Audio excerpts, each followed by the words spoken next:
Hello, welcome once again in Shastri tutorials. तो बेटा आज की जो वीडियो है वो है हमारी वही कैश फ्लो की सीरीज़ को हम आगे बढ़ाएंगे। और आज हमारी वीडियो नंबर 59। तो एक इंटरेस्टिंग क्वेश्चन लेके आए आपके लिए। क्या कहता है क्वेश्चन? डीके गोयल का क्वेश्चन।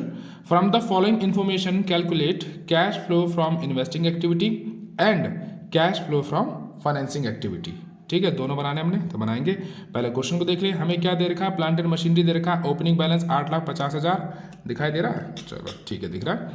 और क्लोजिंग बैलेंस दे रखा है 10,30,000। एक्यूमुलेटेड डेप्ट दे रखा है आपको। ओपनिंग और क्लोजिंग 8% डिबेंचर दिया है और बैंक ओवरड्राफ्ट दे रखा है। एडिशनल इन्फॉर्मेशन में क्या कहा है? During the year machinery costing 1.5 lakh was sold at a loss of 44,000. Depreciation on plant and machinery charged during the year amounted 80,000. चलिए पहले इस पोर्शन को सॉल्व कर लेते हैं। तो यानी हमें एक प्लांट एंड मशीनरी का अकाउंट बनाना पड़ेगा और एक एक्यूमुलेटेड डेप्रिसिएशन का अकाउंट बनाना पड़ेगा। तो चलते हैं, शुरू करते हैं। तो हम प्लांट एंड मशीनरी अब जानते हैं बेटा। प्लांट एंड मशीनरी जो है मेरा, वो क्या होता है मेरा? ये होता है मेरा एसेट, ठीक है। और ये क्या होता है? एक्यूमुलेटेड डेट मेरी होती है लायबिलिटी। तो एसेट का ओपनिंग बैलेंस होगा डेबिट और लायबिलिटी का ओपनिंग बैलेंस होगा क्रेडिट। तो चलो पहले लिख लेते हैं। क्वेश्चन में से क्या है हमारा बैलेंस है उसका? प्लांट एंड मशीनरी का ओपनिंग बैलेंस है बेटा 8,50,000। तो ये आ जाएगा मेरा टू, पेन चेंज कर लेते हैं हम, टू बैलेंस बीडी और यहाँ आ जाएगा मेरा बाय बैलेंस सीडी और इसमें आ जाएगा बाय बैलेंस बीडी। क्योंकि ये मेरा लायबिलिटी है तो लायबिलिटी का ओपनिंग बैलेंस क्या होता है? क्रेडिट। और यहाँ आ जाएगा मेरा टू बैलेंस सीडी। अमाउंट देख लेते हैं एक बार। तो प्लांट एंड मशीनरी का ओपनिंग बैलेंस दे रखा 8,50,000। ठीक है जी, ये लिख दिया मैंने 8,50,000 और ये दे रखा मुझे 10,30,000। ठीक है। और एक्यूमुलेटेड का ओपनिंग दे रखा है 2,20,000। ओ पेन धोखा दे रहा, चेंज कर लेते हैं इसको, कोई दिक्कत नहीं। 2,20,000 और इसका क्लोजिंग दे रखा है मुझे 2,68,000, 68,000। क्लियर है? चलिए क्वेश्चन में और देखिए क्या कह रखा है मुझे। सर क्वेश्चन में कहा है during the year machine costing 1.5 lakh, जो मशीन की कीमत है 1.5 लाख है, वो सोल्ड हुई लॉस पे कितनी? 44,000 पे। और डेप्रिसिएशन चार्ज हुआ है उस पर कितना? 80,000। चलो इसको भी पुट कर लेते हैं हम। तो डेप्रिसिएशन तो मेरा यही आ जाएगा मेरा बाय डेप्रिसिएशन करके कितना है सर? 80,000। ठीक है। और इसमें कुछ आना नहीं तो टोटल कर लेते हैं। 2,20,000 में 80 जोड़े तो हो गया सर 3 लाख। यहाँ पर भी मेरा कितना आ जाएगा? 3 लाख। 3 लाख में से 68 गए, एक बार चेक कर लें। 3 लाख में से 68 गए, 3 लाख माइनस 2,68 तो ये आ जाएगा मेरा 32,000। ठीक है, तो 32,000 लिख देंगे इसमें हम। तो यहाँ पर आ जाएगा सर मेरा 32,000। इसको क्या नाम दे देंगे हम? टू प्लांट एंड मशीनरी और ब्रैकेट में एक्यूमुलेटेड डेप्ट। ठीक है जी। और ये एक्यूमुलेटेड डेप्ट कहाँ जाता है मेरा? ऊपर शिफ्ट होता है। ठीक है। अच्छा एक मैं आपको इन्फॉर्मेशन देना चाहूँगा बेटा, ऊपर आई बटन में देखिएगा, इससे रिलेटेड वीडियो मिलेगी जो इसके एक्यूमुलेटेड डेप्ट के कंसेप्ट को आपको अच्छे से समझाएगा। तो पहले इस क्वेश्चन को करने से पहले उस कॉन्सेप्ट को भी एक बार ध्यान से देख लेना। ठीक है बेटा। चलिए अब मशीनरी अकाउंट को पूरा करते हैं हम। तो मशीनरी अकाउंट में मैंने ओपनिंग बैलेंस डाल दिया, क्लोजिंग बैलेंस डाल दिया।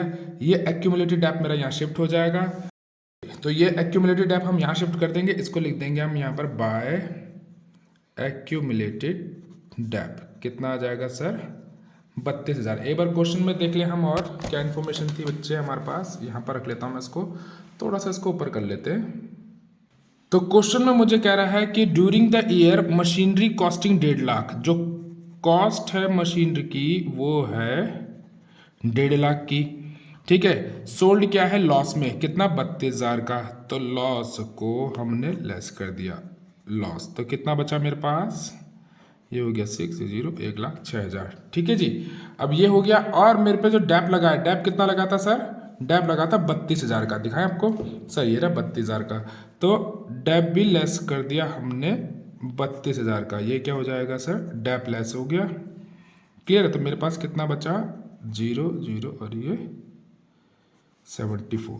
तो ये मेरा हो गया सेल ऑफ मशीन। ठीक है जी, 74,000 का सेल ऑफ मशीन। इसे कहाँ शिफ्ट कर दूंगा मैं? इसे शिफ्ट कर दूंगा सर मैं P&L में। तो यहाँ क्या लिख दूंगा मैं? बाय बैंक और यहाँ लिख देंगे sale of plant and machinery, कितना 74,000 का। तो ये मैंने ले लिया और ये डैप भी मेरा आ चुका है। लॉस रह गया, लॉस मेरा कहाँ जाएगा, प्लांट एंड मशीनरी में चला जाएगा वो भी, तो उसको भी लिख लेता हूँ मैं अपना।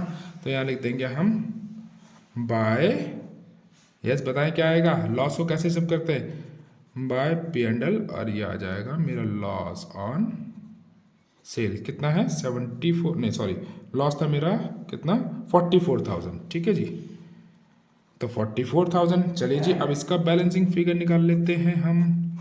मैं इसको टोटल कर लूँ एक बार, टोटल कितना आ रहा है 44,000 प्लस 74,000 प्लस 32,000 प्लस 10,30,000, तो टोटल आ रहा मेरा 11,80,000 है। 11,80,000 माइनस करेंगे इसमें से हम 8,50,000, तो ये आ गया मेरा 3,30,000, ठीक है।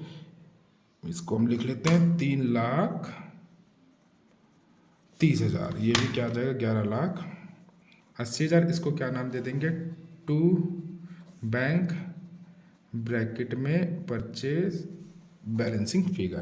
क्लियर है बेटा। तो चलिए गिवन इन्फॉर्मेशन से हम क्या बनाएंगे, इन्वेस्टिंग एक्टिविटी, और इन्वेस्टिंग एक्टिविटी में हमारा क्या आएगा बेटा, एक तो ये आ जाएगा sale of plant and machinery, sale से मेरा क्या होगा इन्वेस्टिंग में प्लस, और परचेज से मेरा क्या हो जाएगा इन्वेस्टिंग में लेस, ठीक है। बस ये दो एंट्री हमारी सिंपल से आएंगी और हमारे हाथ में क्या आ जाएगा, आंसर आ जाएगा। चलिए इसको हम फॉर्मेट में बनाते हैं।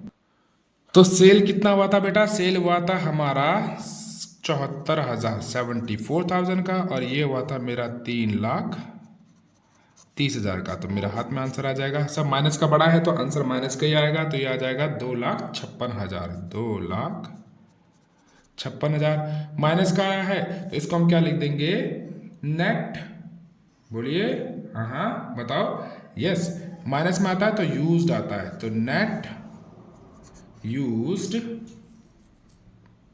क्या used, net cash used in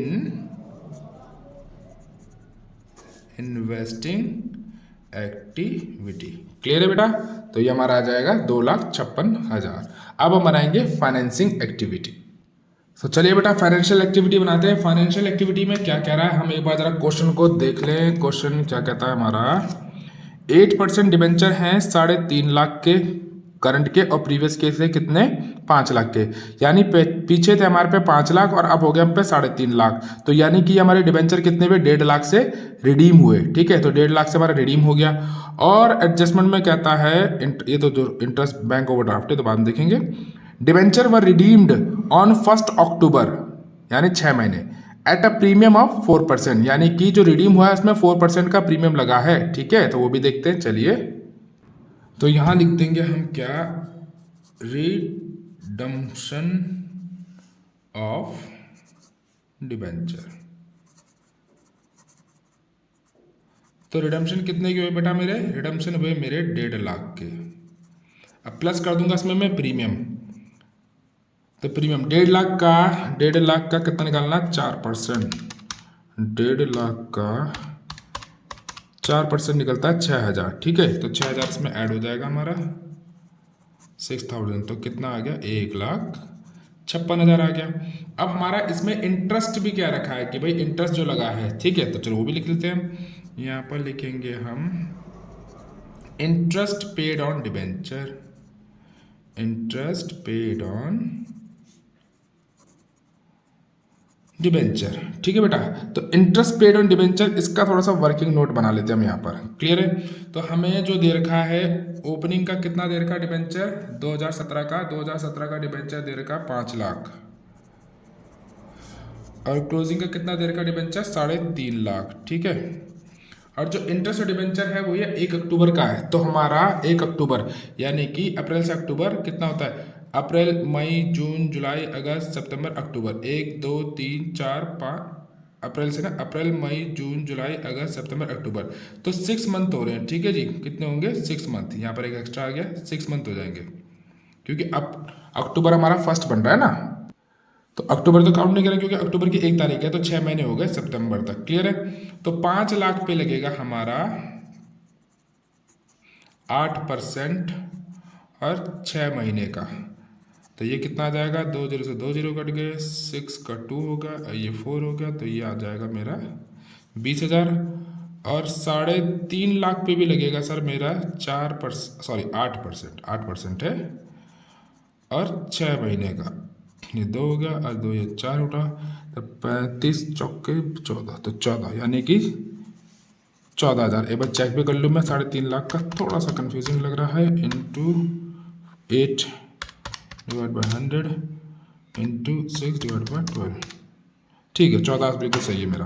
तो दोनों मिला के कितने हो गए बेटा मेरे, ये हो जाएंगे मेरे 34,000, ठीक है। तो 34,000 को लिया जाएगा, इसको क्लियर है। तो यहाँ ले दूंगा इंटरेस्ट पेड ऑन डिबेंचर कितना, 34,000। ये मैंने पेड किया तो ये भी माइनस है, ये पेड किया तो ये भी माइनस हो जाएगा, ठीक है। नेक्स्ट एंट्री देख लूँ।